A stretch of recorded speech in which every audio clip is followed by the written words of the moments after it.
Et yo, salut à tous, j'espère que tout va bien pour vous. C'est Cédric d'Iconic et on se retrouve dans une nouvelle vidéo où on va parler, pour mon plus grand plaisir, du foot italien.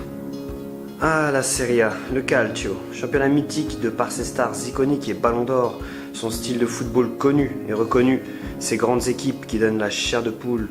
Et pourtant, depuis quelques années, pour des raisons plus ou moins obscures, la gestion désastreuse des clubs, le Calciopoli, enfin bref, la Serie A s'est vue être rétrogradée comme un championnat non majeur, bien loin de la première place à l'indice UEFA comme dans les années 90, avec aujourd'hui des équipes au niveau moyen et où la seule Juventus de Turin a su tirer son épingle du jeu avec 7 titres consécutifs de champion, une domination locale justifiée par des résultats très satisfaisants sur le plan européen avec 2 finales de Ligue des Champions et des matchs de très haut niveau.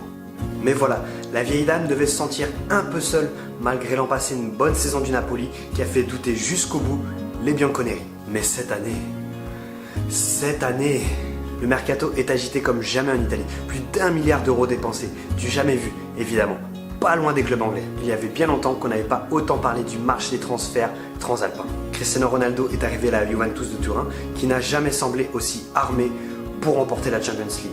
Et la ligne d'attaque Dybala, Ronaldo, Douglas Costa est attendue comme jamais. On note également le grand retour de Leonardo Bonucci, l'un des défenseurs les plus complets qui existent. Les années précédentes, il faut se l'avouer, avant que le championnat ne démarre, donc durant le mercato, on parlait pas plus que ça du championnat italien. En tout cas, pas autant que le championnat espagnol ou anglais.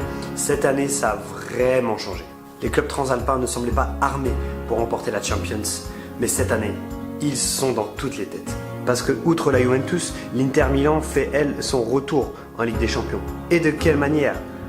Entre un mercato XXL et les arrivées de Nainggolan, Balde, Versalico, Lautaro Martinez, Asamoah, ainsi que des rumeurs en veux-tu en voilà, les Nerazzurri ont fait parler d'eux. Et l'équipe peut réellement faire des dégâts si la sauce prend bien. Le Milan AC, toujours plus ambitieux, bien que restreint, a vu Gonzalo Higuaín arriver dans ses rangs. Le Napoli, de son côté, brillant dauphin l'an dernier, a fait de Carlo Ancelotti son nouveau coach, afin d'apporter une assise collective et une expérience sur son statut de top équipe du championnat.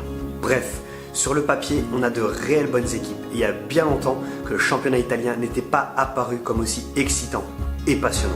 Le championnat est bien plus attractif et médiatisé aussi.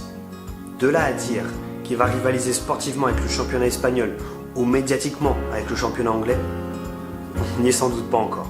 Mais revoir la Serie A se redonner de l'ambition, ça fait réellement plaisir. Surtout qu'elle est revenue au 3e rang du classement UEFA, devant l'Allemagne, pourvu que ça dure. C'est comme ça qu'on aime le football de toute façon.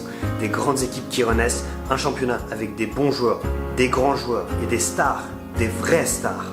Enfin voilà, la vidéo se termine. Celle-ci c'était surtout un clin d'œil afin de souligner le retour de ce beau championnat italien. La prochaine vidéo concernera le championnat anglais.